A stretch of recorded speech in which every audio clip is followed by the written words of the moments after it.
mga estudyante, kung hindi para sa mga congressman at politikong kurakot. Yan po ang dahilan kung bakit binuo ang komite na yan.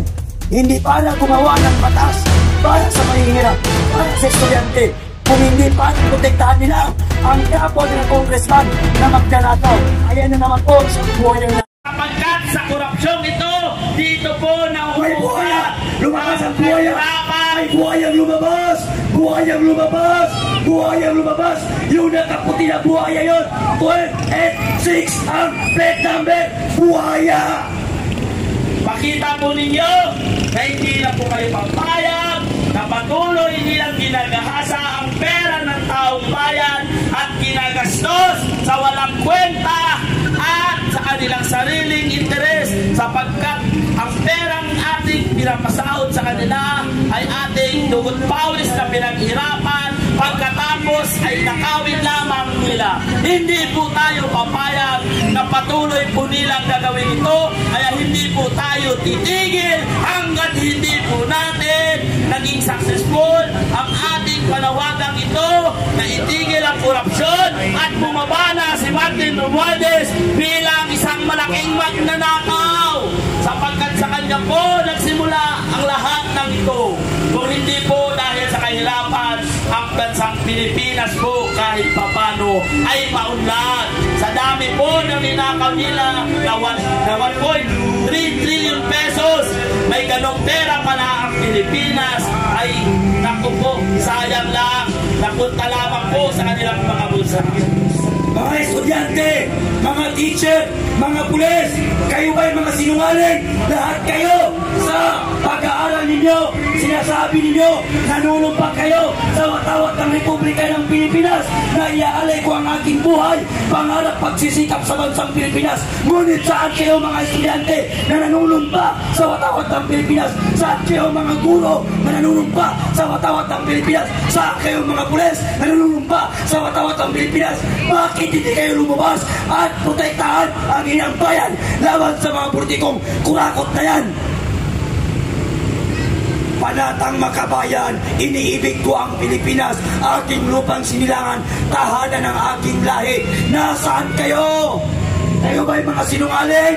Noong sinasabi nyo, iaalay ko ang aking buhay, pangarap pagsisikap sa bansang Pilipinas.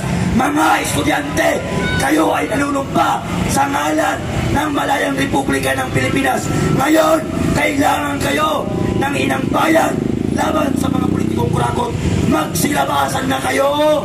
Huwag niyong biguin si Dr. Jose Rizal nung sinabi niya na ang kabataan ay pag-asa ng bayan. Ngunit, saan kayong mga estudyante? Saan kayong mga kabataan? Kung buhay lang si Dr. Jose Rizal ngayon, tiyak siya ay mapapahiya kung ang kabataan ay makikita niya na baliwala sa kanila ang gobyernong korupsyon, baliwala sa kanila ang nangyayari sa sambayan ng Pilipino. Mga kababayan ko, mga kabataan, mga youth sector, lahat ng kabataan, lahat ng organisasyon, mga kababayan, mag-iisa po tayo dahil hindi po namin kaya ang laban na ito na wala tayo. Wala kayo. Mga kaibigan, lahat po'y magsama-sama tayo at sumpuin natin ang korupsyon dahil dito sa House of Representatives nagsisimula at nagsimula ang mga nakawan sa ating gobyerno. Mga kababayan, itong bahay na ito ng House of Representatives, diyan po nagmumula ang mga kawatan at magnanakaw. Yan po ay gumagawa ng batas, hindi para sa mga Pilipino, hindi para sa mga estudyante, kung hindi para sa mga congressman at politikong kurakot. Yan po ang dahilan kung bakit binuo ang komite na yan. Hindi para gumawa ng batas para sa mahihirap, para sa estudyante, kung hindi para protektahan nila ang kapwa nila congressman na magnanakaw. Ayan na naman po, isang buhay ang lalabas. Isang buhay ang lalabas. Isang buhay ang lalabas. Ang plate number niya ay 2064. Isang buhay na naman. Dalawang buhay na naman ang lumalabas. Ayan po, 2807. Mga buhayang po. Buhaya! Buhaya! Buhaya! Mga kababayan, ngayong araw pong ito, men in uniform, veteranong Captain, pakikilala ko po sa inyo mga kababayan, walang iba kung hindi po ang ating magiting 2807 Kurako! General! Okay, mga kababayan, 40 years ako nakikipaglaban sa kalaban ng gobyerno. Kusina! Bakit ako narito? Kusina! Ako'y nagmula sa Special Forces, sa Scam Trainer. Lahat ka na'y pinagdaanan kong hirap. Mga kaibigan, pero bakit ako narito? Dahil kinakailangan tulungan ko ang ating bayang Pilipinas na nilapastangan ng mga gamong mga congressman. Mga gamo kayo! Narito ako ngayon! Ang tunay na laban, wala mo na sa kabundukan ang tunay na laban. Nakito sa kayanunan ang ating mga kalaban. Kalaban ng taong bayan, inumos ang ating kaban ng bayan. Kaya narito ako. Tama yan! Ang buhaya dati, nasa tubig lang. Ngayon, ang buhaya, Kusina espesyal, kayo! nasa opisina na. Kusina! Ang buhaya dati, kumakain lang ng karnit tao. Ang buhaya ngayon, kumakain ng pera. Hindi barya, kung hindi bilyon-bilyon at trilyon-trilyon na pinapakain nila sa mga putang inang anak nila na nag-aaral sa ibang bansa. Bilang suporta po natin, bagamat hindi kayo makasuporta rito, pwede po ba kami makahingi ng mga busina sa inyo? Pabusina po! Pabusina! Pabusina! Busina! Busina! Busina! Busina! Busina! Busina! Walang tigil na busina!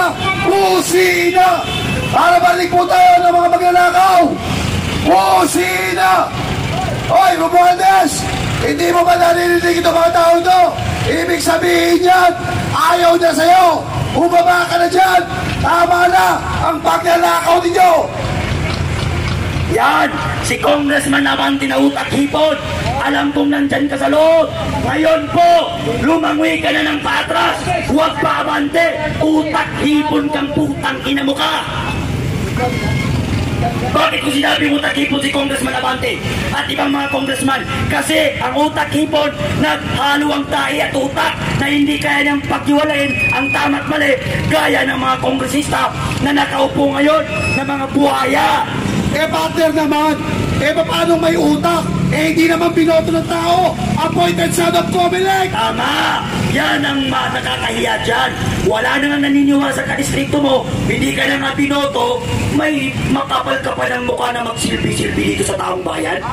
Mr. Chair, ang baha nandito, pero iniiba niya ang usapan, ang investigasyon sa ibang lugar. Huwag mong sabihin yan, i-content kita. Mr. Chair, I recant my statement.